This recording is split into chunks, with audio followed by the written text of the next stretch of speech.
హెచ్చరిక, దైవజనుని హెచ్చరిక. దేవుని విషయాల దగ్గరకు వచ్చేటప్పటికి మనకి ఖచ్చితమైన డిసిప్లిన్ ఉండాలండి. ఖచ్చితంగా ఉండాలి దేవుని విషయాల్లో. మనం దేవుని మాట పొల్లైనా సున్నైనా తీసివేయడం, కలపడానికి లేదు, అందులో నుంచి యాడ్ చేయడానికి లేదు. మనం చాలాసార్లు మన కన్వీనియన్స్ ప్రకారం దేవుణ్ణి వెంబడిస్తుంటాం, మన అనుకూలతను బట్టి ప్రభువుని సంతోషపెట్టాలని చూస్తుంటామే కానీ సిలువ మొయ్యమన్నప్పుడు మొయ్యాలి, కింద పెట్టమన్నప్పుడు పెట్టాలి. నిందలు వస్తాయి.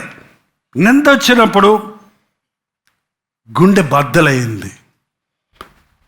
ఈ కోపాలు వచ్చిన వాళ్ళు, ఆ గుండెల్లో బాధ ఎక్కువ అయిపోయిన వాళ్ళు ఏమవుతారంటే హార్ట్ అటాక్స్ వచ్చేస్తున్నాయి, స్ట్రోక్స్ వచ్చేస్తున్నాయి, డిప్రెషన్లోకి వెళ్ళిపోతున్నారు ఇవాళ.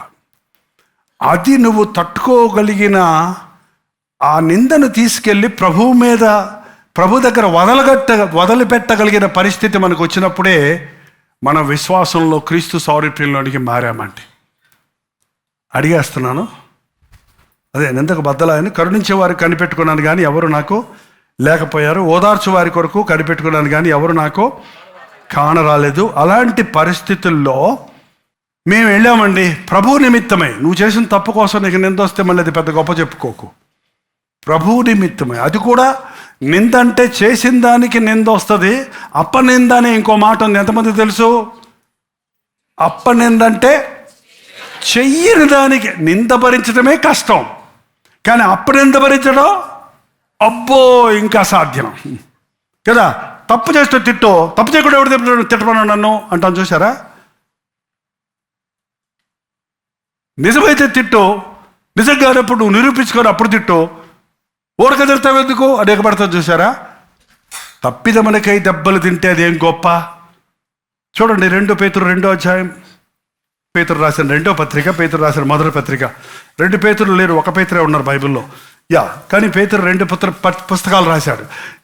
మొదటి పేతురు రాసిన మొదటి పత్రిక 1వ అధ్యాయం 19వ వచనం, 2వ అధ్యాయం 19వ వచనం చదవండి.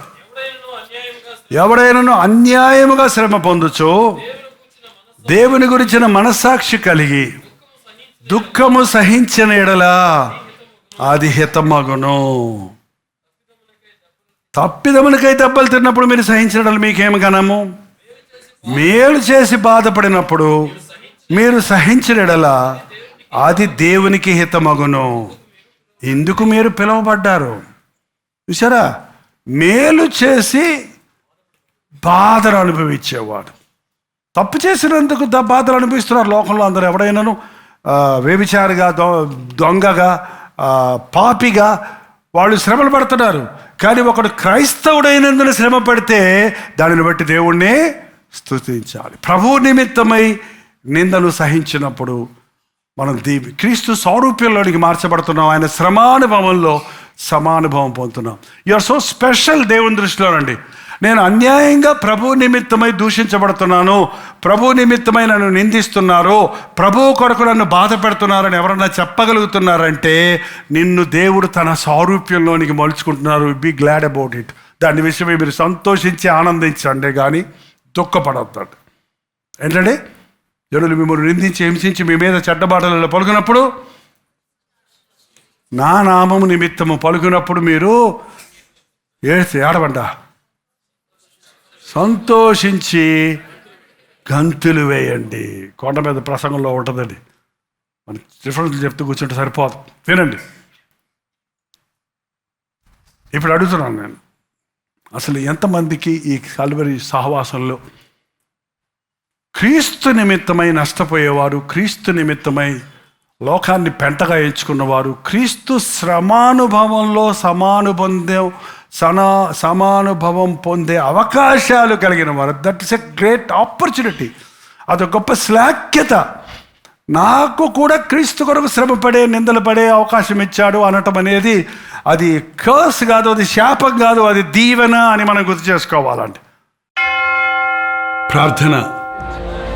శ్రమలో తోడై ఉన్న దేవా, శ్రమలో యోసేపుకు తోడై ఉన్నావే, శ్రమలో యోగుకు తోడై ఉన్నావే, శ్రమలలో పౌలుకు తోడై ఉన్నావే. శ్రమలలో నీవిచ్చే ఆదరణ మాకు కావాలయ్యా.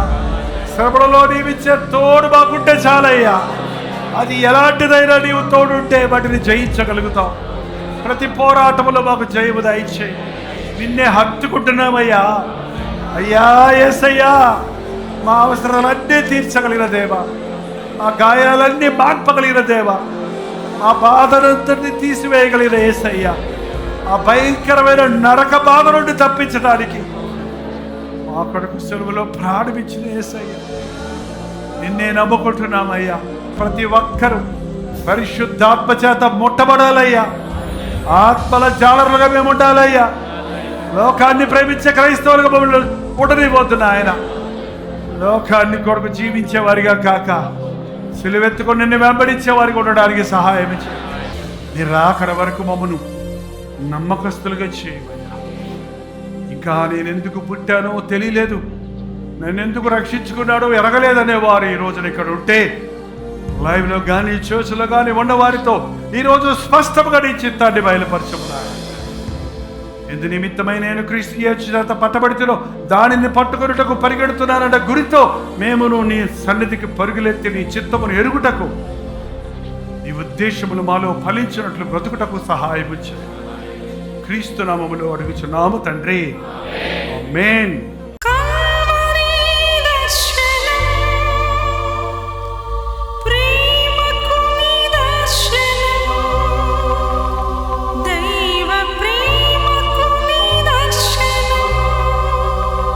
తెలుగు, తమిళ, హిందీ, మలయాళం, బెంగాలీ, ఒరియా అనే 6 భాషల్లో టెలివిజన్ ప్రోగ్రామ్స్ కొనసాగుతూనే ఉన్నాయి. భారభరితమైన పరిచయంలో మీరు సహకరించాలని ఆశిస్తే, ప్రభువు మిమ్మల్ని ప్రేరేపిస్తే మీ విరాళాలు, కానుకలు డాక్టర్ జై ఫౌండేషన్స్ అనే ట్రస్ట్ నెంబర్కి మీరు పంపించవచ్చు. అవి నేరుగా టీవీ ఛానల్స్కి వెళ్తే అందులో ఏది మేము మా సొంత ఖర్చుల కొరకు ముట్టుకోవటం లేదు, వేరే పరిచయ కొరకు ముట్టుకోవటం లేదు. టెలివిజన్ పరిచయలో ఇంకా సువార్త అనేది వారికి అది అందించాలని ఆశతో ఒక 20 సంవత్సరాలుగా కొనసాగుతున్న పరిచయం కొరకు ప్రార్థించండి, మీ సహకారాన్ని అందించండి. ఈ విషయం మీకు ఇంకా వివరాలు కావాలంటే 89393939 అనే నెంబర్కి మార్నింగ్ 10 నుంచి ఈవినింగ్ 10 లోపల మీరు ఫోన్ చేయండి, వివరాలు తెలియజేయండి.